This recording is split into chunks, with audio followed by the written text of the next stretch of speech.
Yasemin, inan seni kırmak istemem. Yani eğer benden hoşlanıyorsan Sarp, havaya girme canım, konuya gir. ben başkasından... Biliyorum Sarp başkasından hoşlanıyorsun. Hatta başkası da ablam. Ama zaten ben de seni sevmiyorum. Sarp, ne oldu?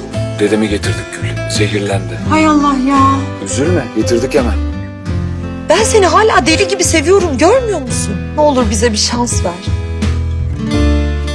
Ne oldu? Niye öyle bakıyorsun? Sanki birbirimizi yeni tanıyormuşuz gibi. Aslına bakarsan gerçekten de birbirimizi yeni tanıyoruz. Ve yeni anlıyoruz. Sağ ol Sarp.